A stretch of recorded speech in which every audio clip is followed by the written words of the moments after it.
सोम प्रदोष व्रत कथा के अनुसार एक नगर में एक ब्राह्मणी रहती थी। उसके पति का स्वर्गवास हो गया था। उसका अब कोई आश्रयदाता नहीं था, इसलिए प्रातः होते ही वह अपने पुत्र के साथ भीख मांगने निकल पड़ती थी। भिक्षाटन से ही वह स्वयं व पुत्र का पेट पालती थी। एक दिन ब्राह्मणी घर लौट रही थी तो उसे एक लड़का घायल अवस्था में कराहता हुआ मिला। ब्राह्मणी दयावश उसे अपने घर ले आई। वह लड़का विदर्भ का राजकुमार था। शत्रु सैनिकों ने उसके राज्य पर आक्रमण कर उसके पिता को बंदी बना लिया था और राज्य पर नियंत्रण कर लिया था, इसलिए इधर उधर भटक रहा था। राजकुमार ब्राह्मण पुत्र के साथ ब्राह्मणी के घर रहने लगा। तभी एक दिन अंशुमती नामक एक गंधर्व कन्या ने राजकुमार को देखा तो वह उस पर मोहित हो गई। अगले दिन अंशुमती अपने माता पिता को राजकुमार से मिलाने लाई।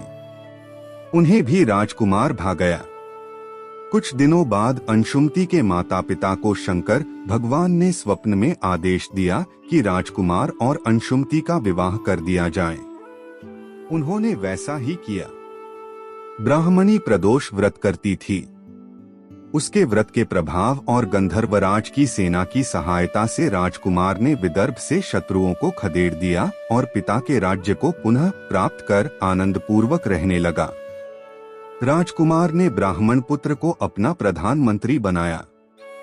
ब्राह्मणी के प्रदोष व्रत के महात्म्य से जैसे राजकुमार और ब्राह्मण पुत्र के दिन फिरे, वैसे ही शंकर भगवान अपने दूसरे भक्तों के दिन भी फेरते हैं। अतः सोम प्रदोष का व्रत करने वाले सभी भक्तों को यह कथा अवश्य पढ़नी अथवा सुननी चाहिए। सोम प्रदोष के दिन भोलेनाथ के अभिषेक, रुद्राभिषेक और श्रृंगार का विशेष महत्व है। इस दिन सच्चे मन से भोलेनाथ की पूजा करने से मनोवांछित फल की प्राप्ति होती है। लड़का या लड़की की शादी विवाह की अड़चनें दूर होती है। संतान की इच्छा रखने वाले लोगों को इस दिन पंचगव्य से महादेव का अभिषेक करना चाहिए। वहीं ऐसे जातक जिन्हें लक्ष्मी प्राप्ति और करियर में सफलता की कामना हो, उन्हें दूध से अभिषेक करने के बाद शिवलिंग पर फूलों की माला अर्पित करनी चाहिए। मान्यता है कि ऐसा करने से भोलेनाथ अत्यंत प्रसन्न होते हैं।